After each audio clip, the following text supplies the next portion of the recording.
భార్య shopping mall kilo sale అభిమానుల కోరికపై శ్రావణంలో కూడా ఆషాఢం ధరలకి.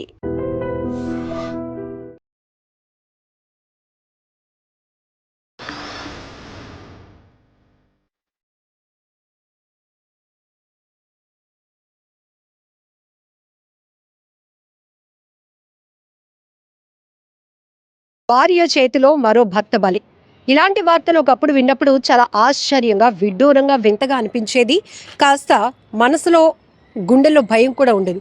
కానీ తరచుగా ఈ వార్తలు చాలా కామన్గా వినిపిస్తున్నాయి. చాలా బాధ అనిపిస్తోంది కదా. అసలు ఏంటి, భర్త అంటే ఒక బాధ్యత, కానీ ప్రియుడు మోజుల్లో పడి అలాంటి భర్తల్నే ప్లాన్ చేసి మరి ప్రియుడితో కలిసి స్కెచ్ వేసి అడ్డు తొలగించుకోవటానికి కూడా కొంతమంది దుర్మార్గపు ఆలోచన చేస్తున్న భార్యల్ని తరచుగా ఈ మధ్య చూస్తూ ఉన్నాం. ఉత్తరప్రదేశ్లోని ఫిరోజాబాద్లో ఓ దారుణమైన ఘటన. ఆమె పేరు శశి, ప్రియుడి పేరు యాదవేంద్ర, భర్త పేరు సునీల్. ఎస్, ఈ శశి అనే ఆమె తన భర్తను అడ్డు తొలగించుకోవాలి అనుకుంది, ప్రియుడితో కలిసి ఉండాలని నిర్ణయించుకుంది. ఈ క్రమంలోనే చాలా రకాల స్కెచ్లు వేస్తూ వచ్చింది. పెరుగన్నంలో నిద్ర మాత్రలు కలిపి భర్తకు పెట్టింది. అయితే మోతాదు ఎక్కువ కావటంతో అతను ఆరోగ్యం క్షీణించడంతో వెంటనే హాస్పిటల్కు తీసుకువెళ్లారు. కొన్ని రోజుల పాటు ట్రీట్మెంట్ తీసుకున్న తర్వాత కుదుట పడినటువంటి అతను ఇంటికి తిరిగి వచ్చాడు. ఆ తర్వాత ఆ సునీల్ పేరెంట్స్ కూడా చాలా భయం పడ్డారు. ఎందుకంటే అయ్యో నా కొడుకు ఏమైంది, ఇప్పుడే కోలుకొని ఇంటికి వచ్చారు అనుకునే టైంలోనే మరొక స్కెచ్. ఏకంగా ఈసారి ప్రియుడు హెల్ప్ తీసుకుంది శశి. భర్తను ఎలాగైనా అడ్డు తొలగించుకోవాలని రెండో ప్లాన్కి పథకం వేసింది. అందుకే ఈసారి నిద్ర మాత్రలతో పని జరగలేదని చెప్పి పాయిజన్తో తన భర్తని అడ్డు తొలగించుకోవాలని, తన భర్త ప్రాణాలు తీయాలని నిర్ణయించుకుంది. దీనికోసం ప్రియుడు పాయిజన్ను ఆన్లైన్లో ఆర్డర్ పెట్టి రప్పించాడు. అయితే ఈ పాయిజన్ను కిచిడీలో పెట్టినటువంటి శశి, అంటే భార్య శశి, తన భర్తకు కిచిడీలో విషం కల్పించింది. దీంతో సునీల్ ప్రాణాలు కోల్పోయాడు. ఇలాంటి వార్తలు చదవడమే కాదు, వినాలి అన్నా కూడా సొసైటీ ఎటుపోతోందో అని అనేక రకాల ప్రశ్నలు తలెత్తుతున్నాయి. కానీ వరుసగా ఇవే దారుణమైన ఘటనలు. ఇప్పటి వరకు మనం రౌడీ షీటర్లో నేర ప్రవృత్తి కలిగినటువంటి వాళ్ళు ఎక్కువగా హత్యలకు తెగబడుతున్నటువంటి విషయాలు మనం గతంలో చూస్తూ వచ్చాం. ఎందుకంటే వారికి ఏదో నేర ప్రవృత్తి ఉంటుంది, వారు ఎదిగిన కావచ్చు, పెరిగిన వాతావరణం, కుటుంబ నేపథ్యాలు ఇవన్నీ కూడా నేర ప్రవృత్తికి చాలా కనెక్టివిటీగా ఉండేవి అని మనం గత వార్తల్లో చూసాం, ఇలాంటి క్రైమ్ న్యూస్ చూసినప్పుడు. బట్ ఇప్పుడు ఒక మహిళ అంటే చాలా బాధ్యత కలిగినటువంటి ఒక రోల్.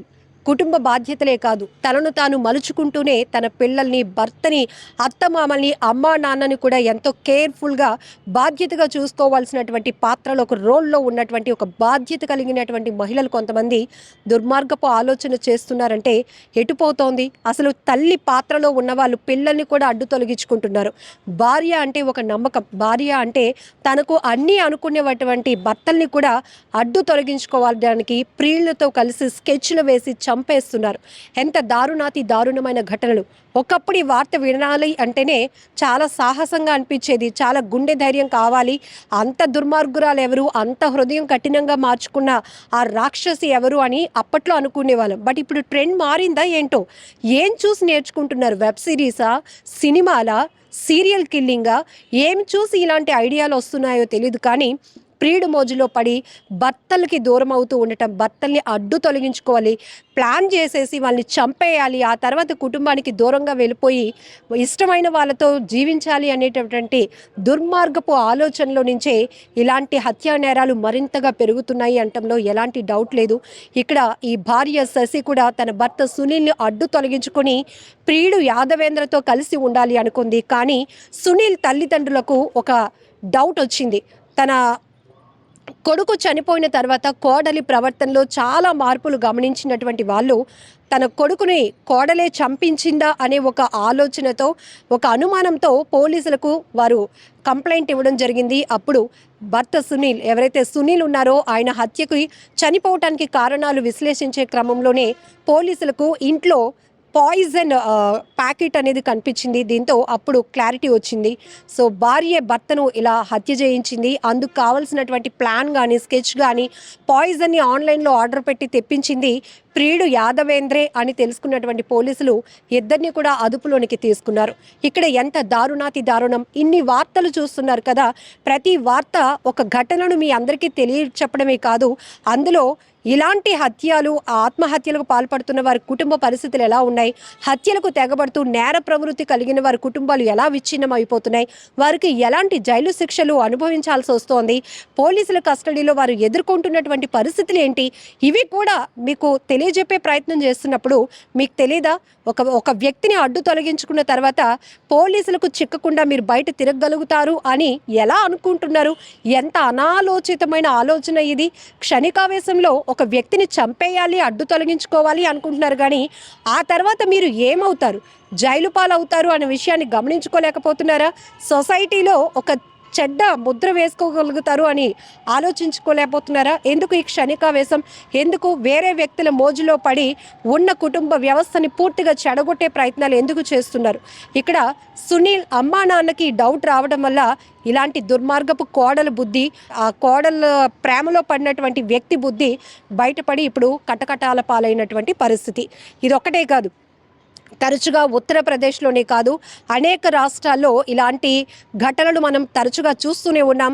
హనీమూన్ కని తీసుకువెళ్ళి ప్లాన్ చేసి ఏదో అద్భుతాలు జరిగిపోతాయని వాళ్ళలో ఒక నమ్మకాన్ని క్రియేట్ చేసి ఆ నమ్మకాన్ని అదునుగా చేసుకొని హత్యలు చేస్తున్నందుకు తెగిస్తున్నారు. ఇంకొక వైపు డ్రమ్ముల్లో వేసేస్తున్నారు, మరొక వైపు విషం పెట్టి చంపేస్తున్నారు. అన్నం తినడం అంటే, ఒక భార్య భర్తకి అన్నం వడ్డిస్తుంది అంటే అది ఎంతో ప్రేమ, అది చాలా కనెక్టివిటీకి సంబంధించినటువంటి అంశం. కానీ అక్కడ ఆ ప్రేమతోనే నమ్మించి ఇలా గొంతు కోస్తున్నటువంటి భార్యలు ఇప్పటికైనా మారాల్సిన పరిస్థితి ఉంది. ఏది శాశ్వతం అంటే మనం శాశ్వతం, మనకి మన కుటుంబాలే శాశ్వతం అనే విషయాన్ని మాత్రం ఖచ్చితంగా తెలుసుకోవాల్సిన అవసరం ఉంది. ఎందుకంటే మన భారతీయ సంస్కృతిలో కావచ్చు, ప్రపంచం ఏంటి, ఈ భూమాతని మనం ప్రతి సందర్భంలో ఒక ఎగ్జాంపుల్గా తీసుకుంటాం. భూదేవి అంత ఓర్పు మహిళకు ఉంటుంది అని. అంటే ఒక పవిత్రమైనటువంటి ఆ స్థానంలో మహిళను కూర్చోబెట్టారు అంటే మహిళలపైన ఎంత గౌరవం ఉంది, ఎంత బాధ్యత ఉంది, ఒక సంస్కృతి సాంప్రదాయాలు భవిష్యత్ తరాలకు కొనసాగుతున్నాయి అంటే కూడా దానికి ప్రధాన కారణం మహిళే. అలాంటి మహిళలు ఇప్పుడు రాక్షసులుగా మారిపోతూ సమాజానికి ఎలాంటి మెసేజ్ ఇవ్వాలి అనుకుంటున్నారు, మిమ్మల్ని మీరు ఎలా చూపించుకోవాలి ఈ సొసైటీలో అనుకుంటున్నారు, మీ పిల్లల పరిస్థితి ఏంటి, చంపేస్తున్నారు మీ భర్తల్ని, వాళ్ళ అమ్మా నాన్నల పరిస్థితి ఏంటి, మీ అమ్మా నాన్న మీ గురించి ఇలాంటి కూతుర్ని కన్నానా, ఇలాంటి కొడుకుల్ని కన్నామా అని మీ తల్లిదండ్రులు ఎంత రోధిస్తూ ఉంటారు, వారు ఎంత నరకయాతన అనుభవిస్తుంటారు ఒకసారి ఆలోచించండి. ఇలాంటి నేర ప్రవృత్తులు ఆగాలి అంటే, ఇలాంటి దుర్మార్గాలు ఆగాలి అంటే మీరేమనుకుంటున్నారో కూడా కామెంట్ బాక్స్లో మెన్షన్ చేయండి.